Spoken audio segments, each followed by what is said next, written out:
we'll run the how streaming caused the TV writer strike while I go take her out to pee, okay?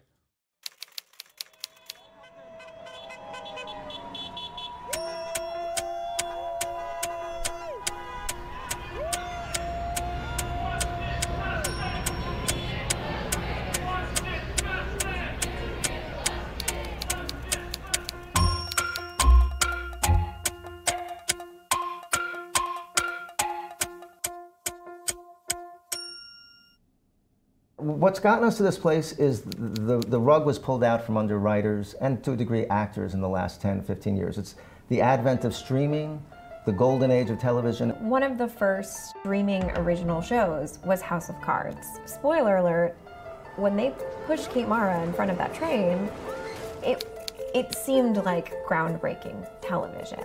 And it was fast-paced, and it looked beautiful, and it had huge stars. Artistically, it's opened up the world. Maybe there used to be 80 shows in a year. Now you're up to 500, 550 shows in a year. And for writers, it was good because it gave people entry. And a lot of those people were diverse young voices who Hollywood said, oh, you should come out to move to LA or New York, places where the cost of living is extremely high, and you have a seat at the table that for years created careers for people. Now, it doesn't exist like that anymore. What's the difference between a network show and a streaming show? Network is the TV we all grew up with, ABC, NBC, CBS, and it's the season that begins in September and runs 22 episodes and ends in May. That's a season, especially for procedurals that everyone knows, like Grey's Anatomy or CSIs. TV seasons always began in September, and that had something to do with auto sales, by the way. The new car seasons came out, and they were going to advertise heavily, so you wanted new TV. The network model worked for a very long time and gave people a stable career. I broke in on Law & Order Criminal Intent. I was on staff there 4 years, became showrunner there. So you get paid by the episode or by the week. They said you'll make $15,000, and I thought that was it. I didn't know they meant for every episode. I didn't understand what I'd stumbled into. So I was able to make a living, start raising a family in New York. I think those doors have closed now. So the upside of streaming creatively was you didn't have to worry about commercial breaks. If I write an SVU, we have 5 commercial breaks in an hour of TV. Something has to happen at the end of that act to make sure people come back. Your writing has to conform to the advertising that pays for it. If you write for streaming, you don't have to worry about commercial breaks. You get to write a different structure. Maybe it's just an organic 3-act structure to an hour. Now you're down to 8-episode runs, 6-episode runs. Shorter seasons where you could arc a story across 8 episodes. You can go a little darker, you can go a little deeper. That part of it was great, and writers from movies flock to it, and novels flock to it. But as the episode orders have shrunk, what used to be 40 weeks out of the year that you were working is now 20 weeks. So try having to go from finding 1 job a year to finding multiple jobs a year to maintain the same status quo that you previously had. It's tough. I don't think anyone's asking to go back to 20-episode seasons, but the stability and the longevity of those jobs is the model that we're asking for and that we think is best for writers and best for the product. Can you explain what's changed, how the writer's room looks different in each model? The function of the writer's room is the exact same. Like, it is a group of writers coming together to break story, to craft a season, and to write episodes of television. When you get your first job writing on a TV show, you're almost always a staff writer, which is the lowest level in the room. And then the next rung on the ladder is story editor, from story editor to executive story editor, co-producer, producer, supervising producer, co-executive producer, and then executive producer is the highest. Yes, the streamer is always AFK. The creative bitch. process is I read your fucking comments even while I'm pissing, okay?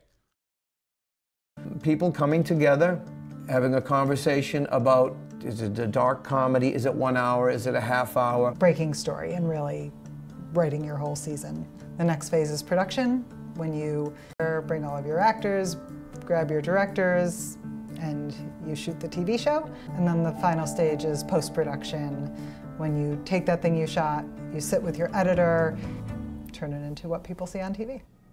Broadcast shows kind of used to be the entire TV space. So if you were on a show like Law & Order SVU, or if you were on a show like Friends, your show was being filmed, it was in production concurrently while you were in the writer's room. Writers are going back and forth and really learning the ropes of what it is to produce a TV show. You know, and it might be in the moment when you're watching a scene and an actor might come up to you and say, like, this line just isn't working for me. The job of the writer at that moment is to talk to the actor, figure out what isn't working, and write them a new line. The writer is working with the actor at all times.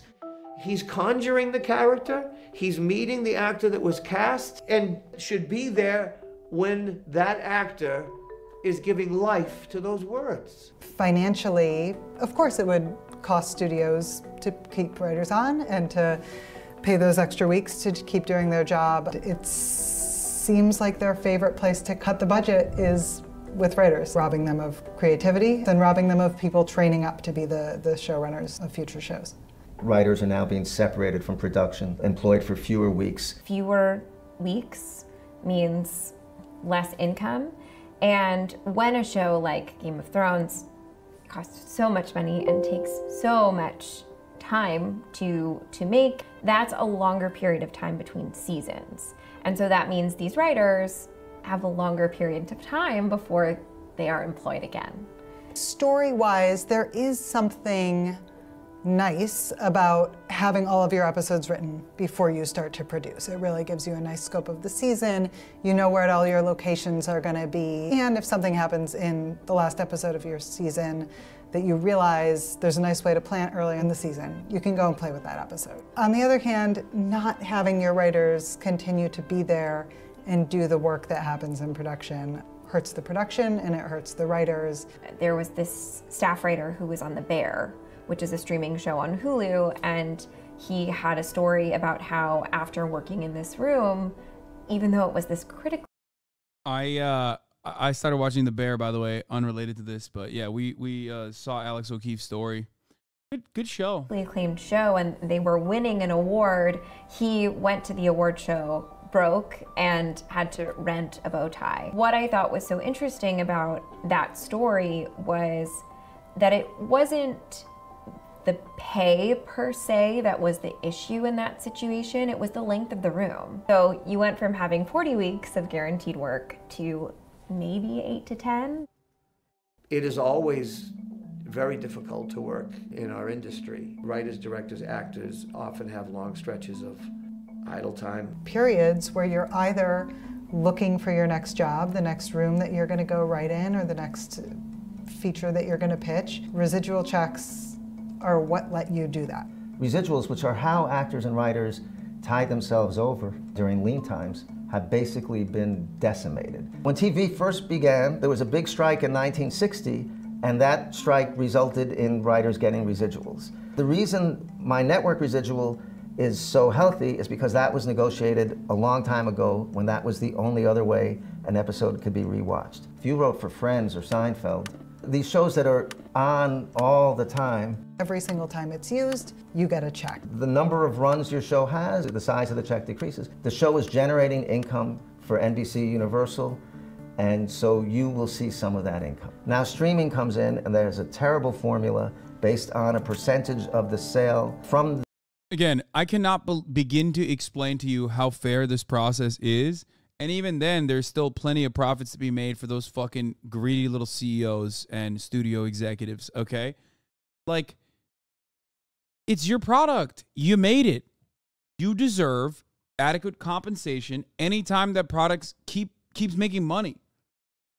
Why the disrespect for Armenians? Is that... Aw, dude, I fucking missed it. We're gonna get back to the Glendale protest in a second. Ironic that you were bringing up the disrespect to Armenians when my entire perspective there, your fellow Turks gave them a genocide, so not a good look. First of all, one, I have never denied the Armenian genocide or anything like that. So let's immediately address that. Number one. Number two. That entire coverage showed you that, like, the main people there were not Armenians at all. They weren't even fucking people from Glendale, which is, you know, redundant when I say not Armenian, not from Glendale. But regardless, I was actually showing you that none of these fucking people that were protesting there were actually Glendale parents, but instead right-wing extremist tourists. Okay? You've been on this platform since 2013. What happened? Did your brain fucking slowly but surely press with an iron press throughout the entire process? Now it's just smooth. Just so fucking smooth that you have zero reading or listening comprehension, zero critical thinking skills.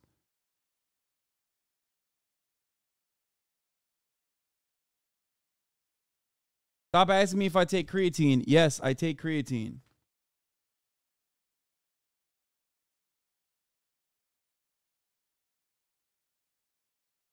It's weird because it's like, there's two things that my fucking haters say about me that is like laughable, which is one, that I am bisexual and that's bad. Okay. I'm not. It seems like wishful thinking when I hear it from haters and fans alike. Two, that I deny the Armenian genocide. I have never denied it. Like, I've never fucking denied it at all. And it's just like the only time people have, like, the only time I've ever heard of this is from like the most unhinged motherfuckers, okay?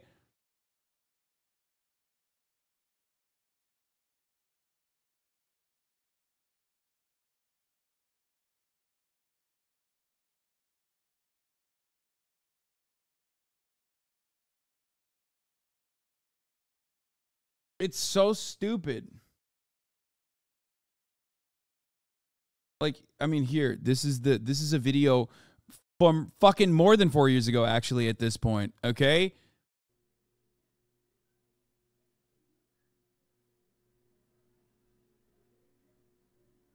Because even back then, all these like little hate raiders would come into my stream and say, Hasan, what are your thoughts on the Armenian genocide? What are your thoughts on the Armenian genocide? Thinking that they're going to get like, they're going to get like an own on me. The Armenian genocide happened.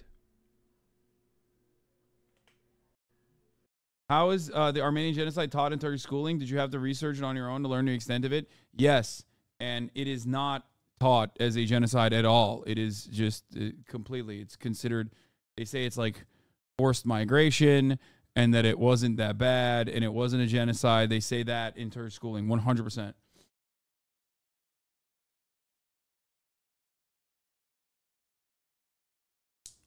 Straight up.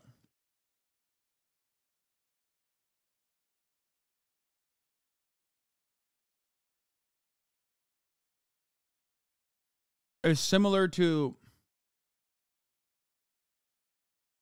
as an Armenian, the main thing I see from people on Twitter who claim you are an Armenian genocide denier are super cool with the whole Jewish genocide. Yeah. Yeah, it's kind of like, I guess, how they treat Trail of Tears here in America. And by the way, all of those Holocaust deniers that are constantly like, oh, Hasan definitely denies the Armenian genocide. At first, I never understood why they were so aggro about it. Because, like, why do you care? Like, you deny the Holocaust, right? And then I realized it's not even to, like, get an own on me, right? It's not. Well, that just comes with the territory. It's actually because, no, it's literally because they consider it to be, like, a Muslim group of people doing genocide on Christians. Like, they only care about it because it's Armenian Christians that were genocided. Like, I didn't even realize that. I'd never made that connection until, like, recently when I was like, oh, that's why they fucking constantly talk about it. Because it's, like, rarely ever actual fucking Armenians who are saying this. There are plenty of Armenians in this community. Everybody knows my statement on it. It's just like, it's like very strange that it's strange when it's like a random dude who is like a Holocaust denier who says it, and then I realize, oh, it's because, you know, Armenians were Christians.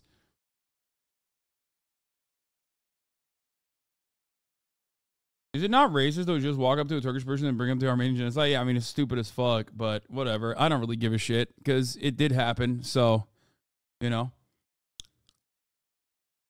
got to kind of take the L on that, I guess.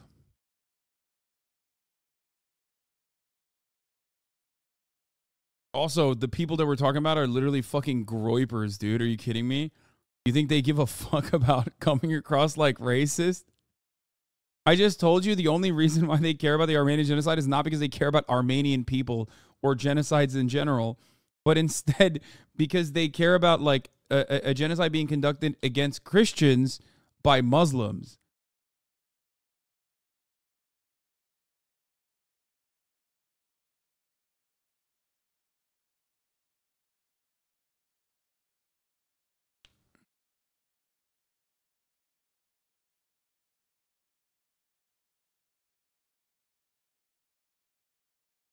Anyway.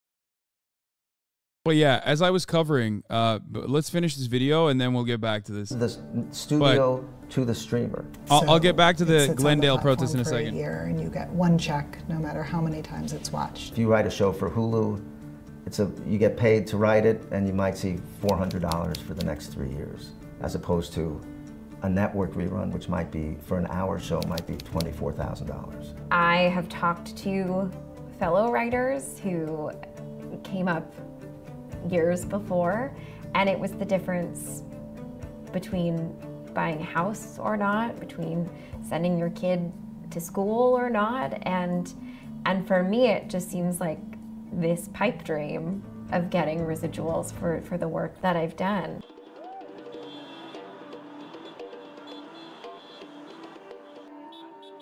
This strike seems to be catching fire because it mirrors the discontent a lot of workers feel about this yawning wage gap between the top and the bottom. Secondarily, but correlated, is that it's about the art that we're making. And if... Yeah, no, the Armenian genocide had nothing to do with religion. Like, no, I mean, maybe like the religion played, it was more ethnic based than like it being a religious genocide. And I think that people that fucking claim that it's religious are doing it because they only care about that angle on it. It's totally secondary. Maybe it contributed to the like negligence, like people not caring about it, you know what I mean, while it was happening. But I don't think it was like, oh yeah, we're fucking, I mean, it happened, but I don't think it happened on the basis of like religion. More so on the basis of them being Armenian ethnically. If we're not given the time and the resources that we need to make good television, you're not going to have the diversity of voices, the diversity of ideas. I think that we want to make sure that art isn't coming from only voices who can afford to do this as a job.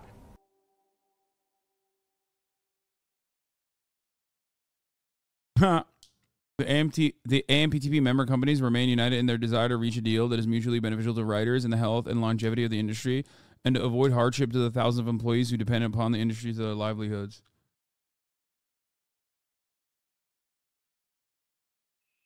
I got into writing because... Anyway, so that was the fucking writer strike.